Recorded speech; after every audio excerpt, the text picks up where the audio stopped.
vendit krahas farsës. Pra nuk po I heq asnjë presje çdo denoncimi që ju po thoni. Vetë Sali Berisha a frymëzon shqiptarët për të marrë atyre besimin për të qeverisur vendin më pas 3 dekadash në politik? Sali Berisha? Pas 3 dekadash në politik. I nderuar zotëri, në qoftë se ka një politikan në këtë tokë që ka dëshmuar qëndrimet pamposhtura në respekt të parimeve themelore të një sistemi demokratik është Sali Berisha. Dhe unë po I heq të gjitha me një anë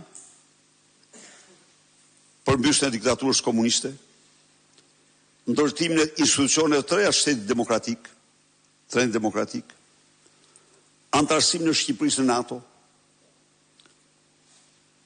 kalim nga sistemi më hiperkolektivist në ekonominë e tregut,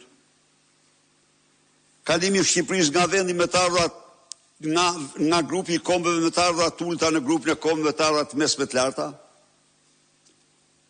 lëvizja e lirë dhe marrja e rekomandimit nga Komisioni Evropian për statusin e kandidatit, marrëveshja e stabilizimit asociimit, transformimi tërësor I infrastrukturës rrugore të vendit, 2 projektet e shekullit, Tapi dhe Devolli, po I lam këto, të gjitha, por do marrë vetëm 2. Sali Berisha u ngrit, pasi ishte larguar, humbi zgjedhjet dhe dorëheqjen. Dha dorëheqjen pa asnjë imponim nga askush, por bëri një detyrë, mendoj unë, dhe mori një vendim të drejtë. Humbi zgjedhjet dha dorëheqjen nga partia, nga çdo funksion në parti. Më thuaj pak, a nuk ishte ky një akt madhor në favor të demokracisë? Vazhdojmë pak më tutje. Edi Rama me George Sorosin, me armiqtë e egër të demokracisë shqiptare, sankcionoi Sali Berishën. Dhe, me qenë se kishin pas një fakt bazë dokument, kërkuan që ta rëndonin atë politikisht. Çfarë rëndimi? Të kontrollonin Partinë Demokratike. Kush u ngrit? Sali Berisha u ngrit pikërisht për të thënë jo. Partinë Demokratike s'do mund ta kontrollojë kurrë përveç anëtarëve të saj. Kryetarin e saj. Prit. A nuk janë? Jo, unë sisha. Anëtarët e saj, isha ata. A nuk janë këto kontribute madhore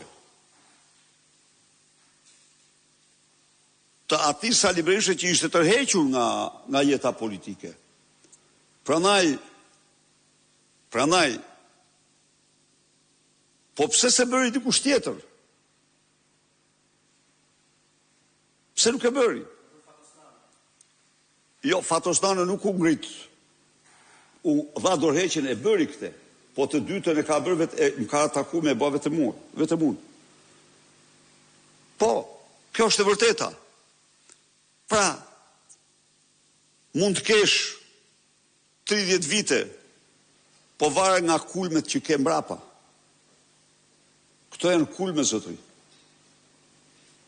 Këto janë maja frymëzimi. Çfarë tregojnë këto të dytat? Tregojnë mision. Mision. Dhe kjo që po bëjë është mision. Ky është një mision. Dhe prandaj janë të sfazuar në qoftë se shef Osman një tërbim dhe një verbri gjerë në primitivizëm. Përpiqen me çdo kusht të mbrojnë farsën.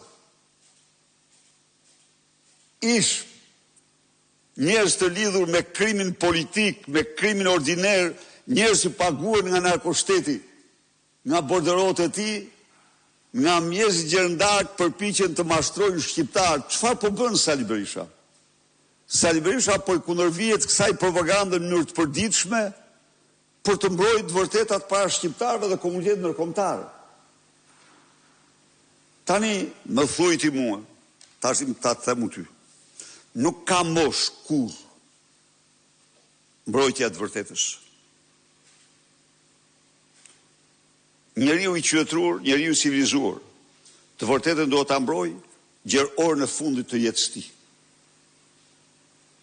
Ky duhet të jetë raporti i tij me të vërtetën, pavarësisht nga çmimi që paguar. Imagjinoti nëse s'do bëheshin këto konferenca të përditshme. Do të lexoje poezitë e këtyre llum intelektualëve, duke hyjnizuar mandatin e 4 të Edi Ramës, të këtyre pseudo-intelektualëve, se për ata këta nuk janë qenje njerëzore. Këta që flasin nuk kanë pse të votojnë. Thënë qenje inferiore. Është një situatë komplekse, por kësaj here e përshkruar.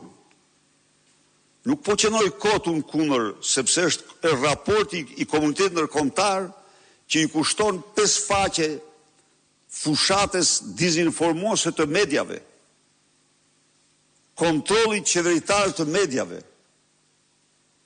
Dhe unë çdo ditë do të mbroj të vërtetat, sepse ky është interesi më i mirë i shqiptarëve. E fundit, zoti Berisha, do ju çoj misioni juaj për të vërtetat e zgjedhjeve kandidat për kryeministër në vitin 2029, Partisë Demokratike?